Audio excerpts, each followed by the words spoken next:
profesora María Elena González Ruelas o doctora Me. Estamos continuando con la clase de matemáticas discretas dentro de la unidad de lógica de conjuntos. Ya en las dos clases anteriores vimos la 1.1, 1.2. Ahora vamos a ver la 1.3 de cómo se va a crear un lenguaje formalizado. Primero describir bien qué es, de qué está compuesto y vamos a hacer un ejemplo de cómo se puede crear un lenguaje con estructura. ¿Qué es entonces un lenguaje formalizado? Un conjunto de elementos primitivos o signos elementales, los cuales constituyen los objetos del sistema. Así es, vamos a necesitar para crear un lenguaje formalizado tres cosas. La primera es eso, un conjunto de signos primitivos o elementales para darles estructura. Sin signos pues no puedo crear un lenguaje. ¿Qué más necesitamos? Un conjunto de reglas de formación que establecen cuáles son las combinaciones de los signos elementales que estén bien formados. Tales ordenaciones son llamadas términos o fórmulas. Así es, ya teniendo los signos, vamos a necesitar qué reglas para saber cómo se tienen que acomodar esos signos. ¿Cuál va primero, cuál otro? ¿En qué orden van a ir esos signos? Por eso son reglas de formación, cómo se van a ir formando. La tercera característica. Un conjunto de reglas de transformación que aplicándolas se pueden transformar en una combinación bien construida de signos en otra combinación igualmente bien construida. Así es, ya teniendo las reglas, ya teniendo esas fórmulas de signos, ¿cómo las podemos transformar en otros? Como lo que se hace en física, de pasar de una fórmula a otra sabiendo qué es la primera. Entonces, acuérdense que para conjuntos tenemos que poner, ya sean corchetes, llaves o paréntesis, y en este caso entonces ya tenemos eso. Para crear un lenguaje formalizado vamos a necesitar estas tres reglas. Hasta aquí, a esto se le llama cálculo, cuando solo tenemos hasta esta parte. Entonces vamos a ver, encontré un ejemplo en internet de cómo se creaba un lenguaje formalizado simple. Entonces vamos a ver, ya vimos que necesitamos primero esto para empezar a crear el lenguaje, signos primitivos o elementales.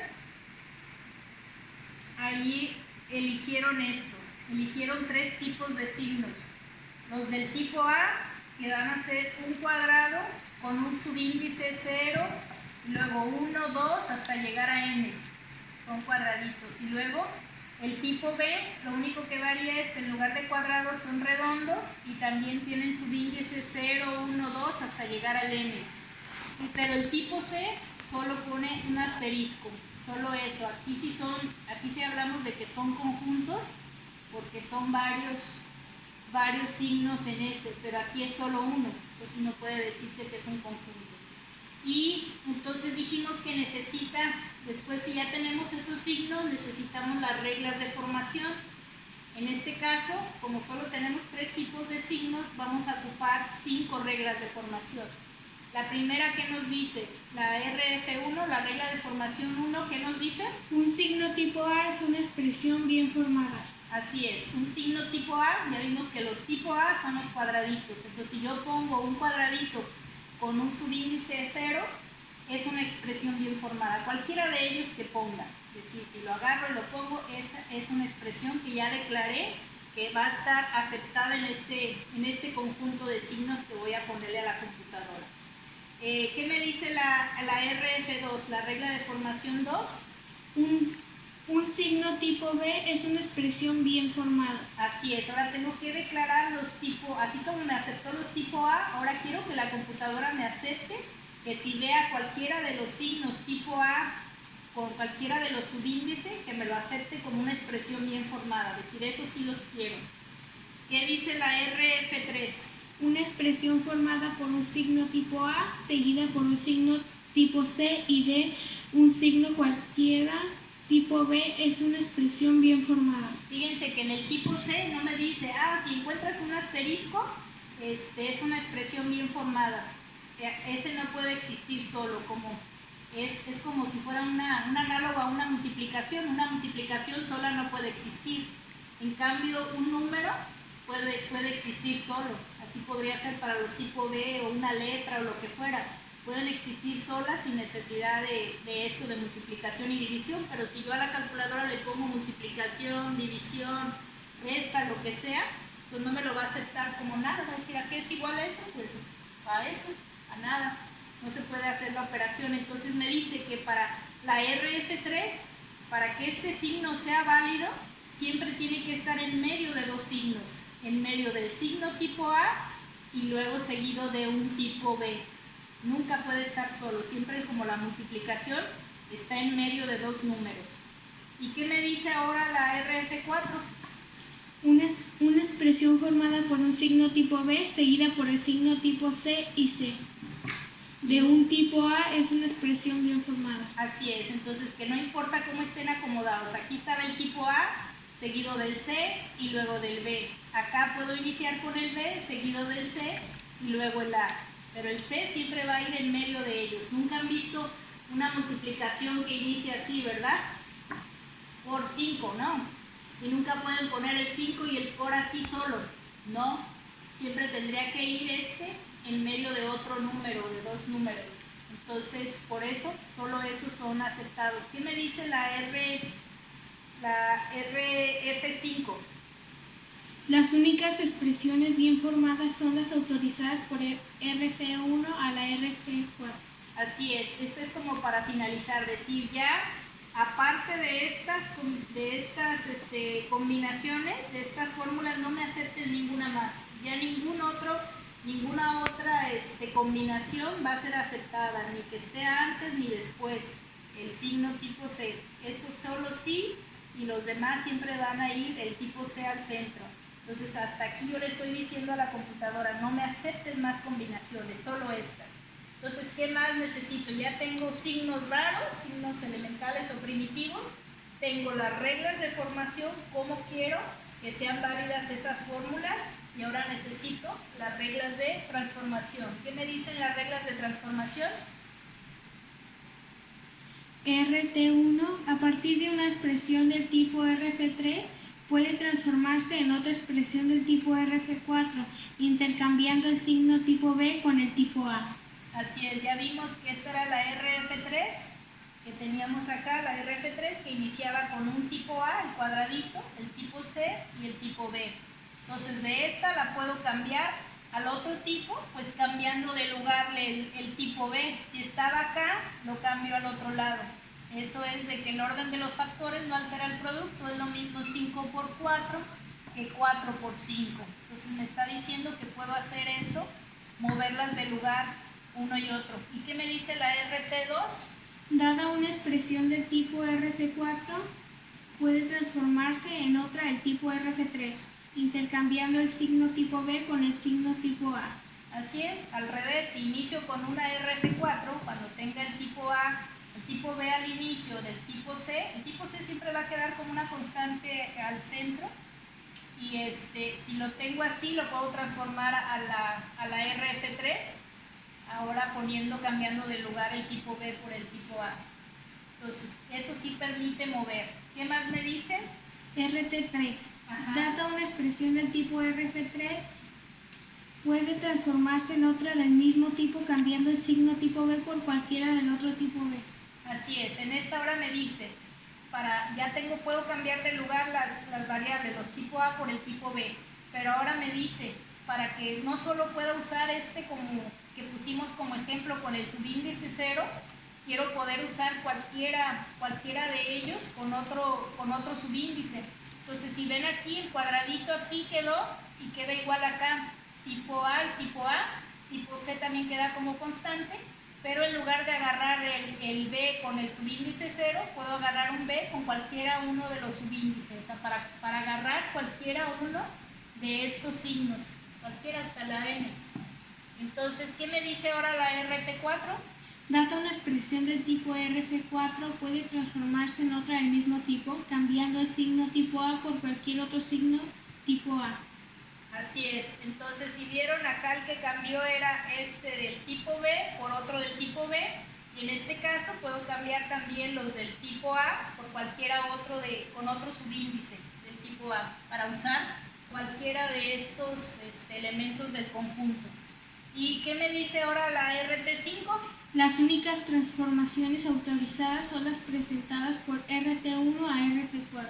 Así es, aquí me dice ya cierra el programa, no me autorices ninguna otra transformación, solo estas que yo te dije que son válidas.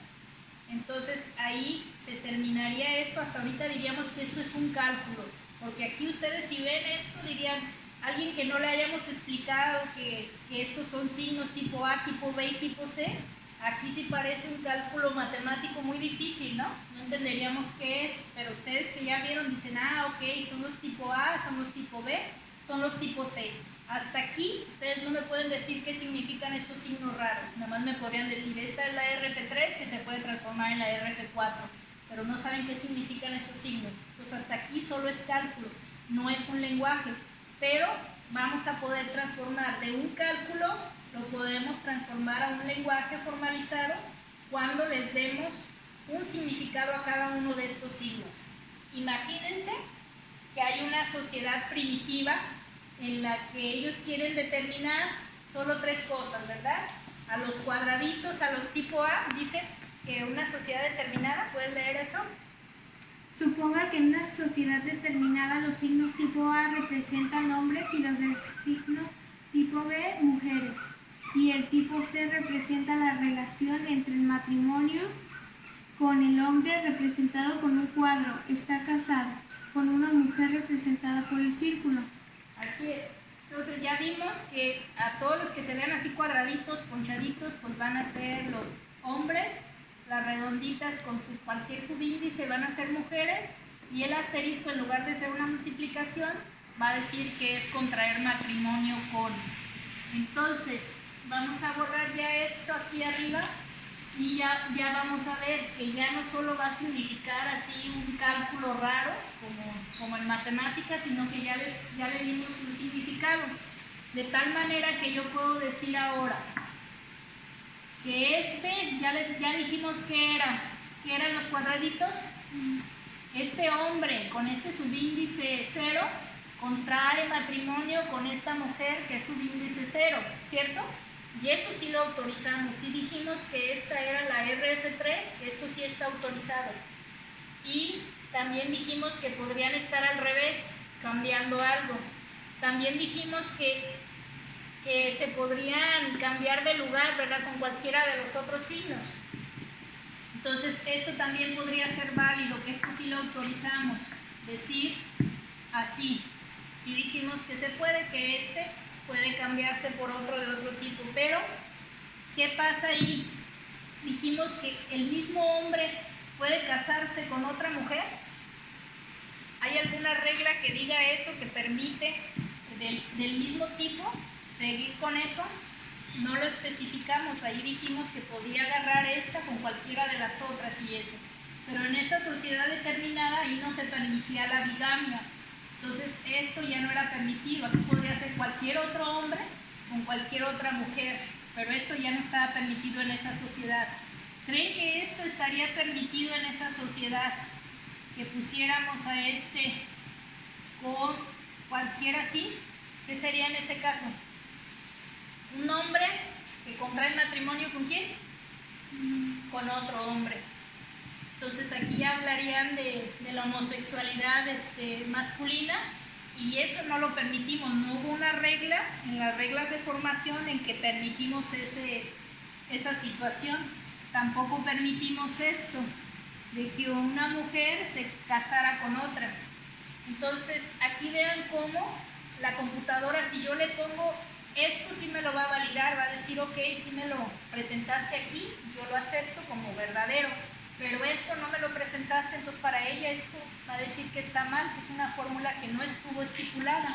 Entonces lo que yo les pido a ustedes, los que quieran ganar puntos extra, que ustedes añadan ahora esas posibilidades, que creen reglas de formación donde sí se ha permitido tanto la bigamia como que haya matrimonios con el mismo sexo. Tendrían que crear más reglas de formación, más reglas de transformación. Ahora, ¿qué pasaría si quisiéramos crear que también hubiera, por ejemplo, divorcios? En lugar de un asterisco, ¿qué se les ocurre que podríamos poner en lugar de un asterisco para que haya un divorcio? ¿Qué es lo contrario a la multiplicación?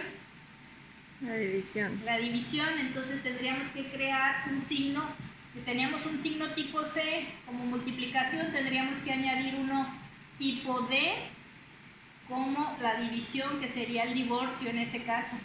Pero a la computadora le tendríamos que especificar que el D no puede existir si antes no hubo un tipo C. Ya tendríamos que crearle ese algoritmo y especificarle. Solo si ya se casó se puede divorciar, si no, no. Entonces van a tener que crear, los que quieran, tendrían que crear más reglas de formación, más reglas de transformación para que cualquier posibilidad sea válida. Y los que quieran crear un lenguaje más complejo, esto les digo es lo más simple que hay. Hay alumnas que han creado lenguajes muy sofisticados, creando sus signos raros, pero que tengan un significado después. Pero lo que más importa es eso, cómo crean estas reglas de formación, cómo las estipulan para que no se presente a confusión y cómo crean las reglas de transformación, cómo estas que crearon las puedan transformar de unas a otras. Quien haga un lenguaje sofisticado, cumpliendo todas estas reglas, pues va a tener más puntos de participación. ¿Qué más? Lo que se ha hecho es formalizar las relaciones matrimoniales en una determinada sociedad. Es decir, se ha pasado un simple cálculo al lenguaje formalizado. Así es, ahora sí, ya ustedes, si alguien no vio la clase o lo que fuera, diría, pues ¿qué es eso? Si a un niño yo le pregunto, pues va a decir, es un cuadrado con una bolita arriba, y es un asterisco y es algo redondo con otra bolita arriba. Para él no tendría significado, pero los que ya vimos las reglas de formación y de transformación y vimos qué significa cada signo, ya aquí podemos decir que hay un hombre que contrajo matrimonio con una mujer y que ese aquí, en ese mismo hombre, contrajo matrimonio con otra mujer y que acá es un hombre con otro hombre, una mujer con otra mujer. Y ahí ya pasamos a crear un lenguaje porque ya está un significado, ya le dimos un significado a cada signo. ¿Qué más? La lógica se entiende como un conjunto de cálculos a los cuales se les da una interpretación en el campo de la investigación, y esto es lo que constituye el objetivo de la lógica, el razonamiento deductivo.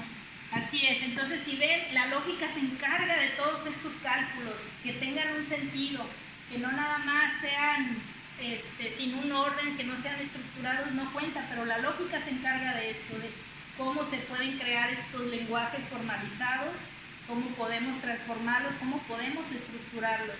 Entonces, ¿qué más sigue? Razonamiento deductivo. Entonces, en lógica también hay dos tipos de razonamiento. Un razonamiento deductivo. ¿Qué significa un razonamiento deductivo? Es partir de lo general a lo particular. Es proposicional de tipo silogístico. Es válido cuando es imposible que su conclusión sea falsa, cuando sus premisas verdaderas. Ejemplo, la mayoría... A ver, un segundo. A ver, entonces dice que es imposible que su conclusión sea falsa. Sea falsa, ¿sí qué? Cuando sus premisas verdaderas.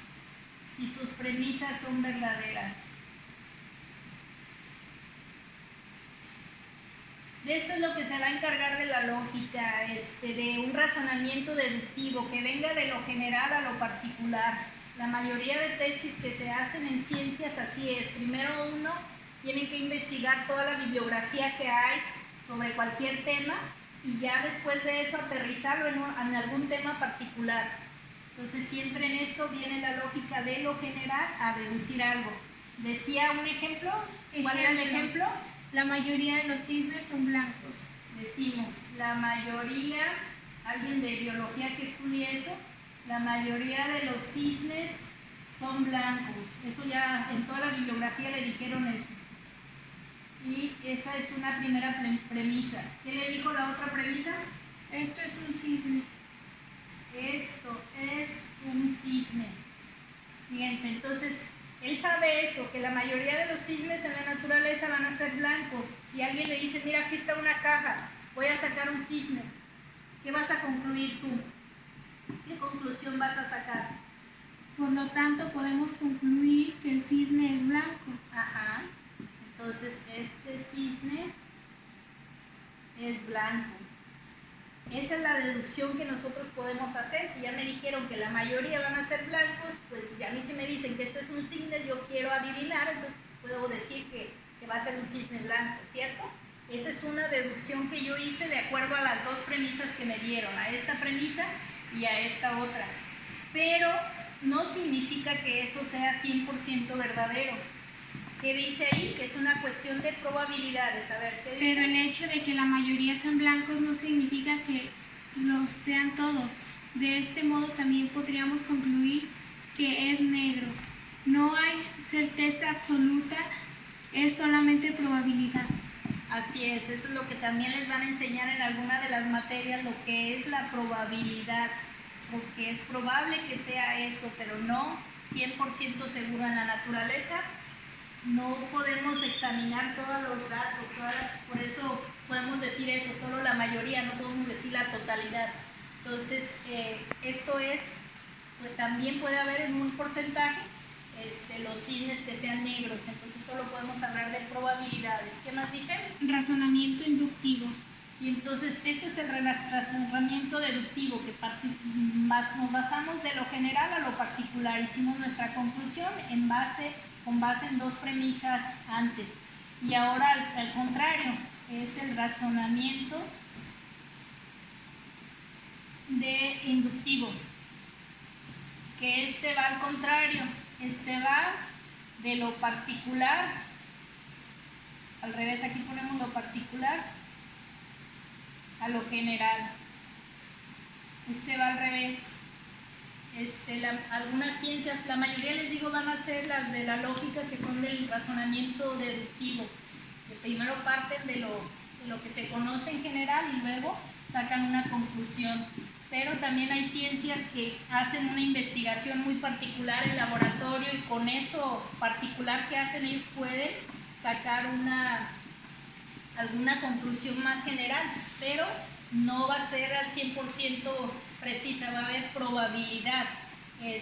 Pero también hay este tipo de ciencias, pero que se graben que las que nos interesan en lógica es el razonamiento deductivo, de lo general a lo particular, no al revés. ¿Qué más? La lógica. ¿Qué es la lógica? Es la ciencia de los principios de inferencia o razonamientos formalmente válidos. Lo específico de un razonamiento o inferencia consiste en derivar una conclusión a partir de unas premisas siguiendo una regla de inferencia, cada llamada modus ponens. Modus ponens. Así es. Es eso, esa regla de inferencia, es eso que hicimos aquí. A partir de dos premisas o hipótesis llegamos a una conclusión. Esto es lo que también se hace en las tesis, que tiene dos premisas o suposiciones o hipótesis, y después ya que estudiamos y todo podemos llegar a una conclusión. Entonces de eso es lo que se encarga la lógica, de esos principios de inferencia, de inferir algo a partir de datos que ya conocemos. Y a esa regla se le llama modus ponens, que viene del latín. ¿Qué más? La lógica se ocupa de la validez de los razonamientos y no de la verdad o de la falsedad de los enunciados que la componen. Así es. A la lógica le interesa eso, más la validez de esos razonamientos, cómo están estructurados. A ella no le importa si salen falsos o verdaderos, le importa que creamos esas reglas de formación bien estructuradas, y como así está programada la computadora y por esa lógica, si no la pones en ese orden, pues ella va a decir, eso es lo que a mí me interesa, que no tiene la forma adecuada, la estructura adecuada, pero a mí no me importa si es falso o es verdadero, como lo que pusimos del ejemplo de 7 más 5 es igual a 12 o a 13, pues ella nada más va a decir, sí, es falso, es verdadero, pero no es que le interese eso, le interesa la validez de esos razonamientos, cómo los estructuramos. ¿Qué más? Ejemplos. Si llueve, entonces no iré al teatro. Ajá. Si llueve, entonces no iré al teatro. ¿Se acuerdan cómo habíamos codificado las proposiciones? Decíamos que eran con P y con Q. Aquí son dos proposiciones. Aquí es llueve y entonces. Acuérdense el entonces, ¿cuál era? El sí entonces. Sí entonces era del condicional o la flechita que llamamos. Si esto pasa, aquí ponemos cualquier cosa que pase y entonces ¿qué va a pasar? Entonces aquí dice, si llueve, entonces no iré al teatro. Entonces, ¿cómo lo codificamos? Pues es con la flechita. La proposición P, entonces Q. Pero, ¿qué conectivo hay que, aparte de esto? Si las dos fueran en afirmativo, pues así quedaría. Pero, ¿qué conectivo hay? El no. ¿Y no cómo lo ponemos? Antes o después de la proposición. Siempre antes, ¿se acuerdan? La negación sí puede ir antes. Y le tendríamos que cerrar el paréntesis para decir que solo le afecta a esta Q, no a cualquier otra que pongamos. Solo a esta está en afirmativo y esta sí está en negativo y así no van dos conectivos juntos. ¿Y luego qué dice la otra? Si pago las deudas, entonces no tendré problemas. Si pago las deudas, entonces no tendré problemas. Para nosotros eso significa muy diferente. Este es como algo placentero de si llueve no iré al teatro o al cine, pero si pago las deudas, entonces no tendré problemas o no iré a la cárcel, pues esta para nosotros tiene mucho significado. Pero al codificarla, ¿cómo creen que queda? ¿Cómo quedaría? ¿Cuántas proposiciones tenemos? Tenemos dos, ¿no? P y Q, que es pago las deudas y tendré problemas, porque no podemos poner el conectivo en las afirmaciones. Entonces aquí está el conectivo ¿y qué conectivo falta? No. El no también. Entonces aquí le ponemos la negación. ¿Y qué diferencia hay entre esta proposición y esta? Ninguna.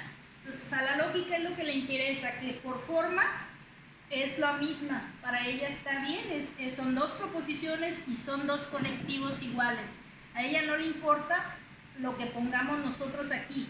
Como paja, para ella eso no importa, porque al codificarlo puede ser infinitas posibilidades, pero a ella lo que le importa es que esta forma esté bien. Porque si no le hubiéramos puesto aquí el paréntesis, pues estarían dos conectivos juntos, no estaría bien, o si lo hubiéramos puesto después de la Q o sea, habría muchas maneras incorrectas de ponerla, pero a ella lo que le interesa es saber cuántas proposiciones hay y qué conectivos hay. De eso se encarga, de la validez de esos razonamientos, no de si esta es verdadera o esta es falsa, no importa. Lo que importa es que esté bien escrita, bien estructurada. ¿Qué más? Tiene la misma forma pero diferente contenido. Así es, para nosotros sí importa esta, les digo, este es algo placentero y esto podría ser problema. Pero para la lógica, al codificarlas a la computadora son exactamente iguales. ¿Qué más? La forma es si entonces a la lógica le interesa únicamente la forma, no los contenidos. Así es, este es el conectivo, el sí entonces, esa es la que ella tiene y que hay un no aquí en ambas. Esa es la que le interesa, no le interesa qué contenido tengo, si acá llueve o pago deudas, tendré problemas o iré al teatro, no le interesa eso. Le interesa que al codificarla son iguales y que esté en una fórmula correcta. ¿Qué más? Lógica formal. Ajá. Se encarga de las formas o esquemas. La lógica ha de hacerse con el lenguaje en el cual la forma parezca aislada y el que la estructura del razonamiento se muestre sola. Así es. ¿Qué más? ¿Ejemplos? Nada. Pero vean, este es el ejemplo, o sea que al final la forma es la que se muestra sola. Sí, entonces y el no. Al final eso es lo que importa en ambas proposiciones. Las dos quedaron idénticas, aunque para nosotros el contenido es diferente. Entonces, ¿qué más? Ya, entonces terminamos aquí este tema. Gracias.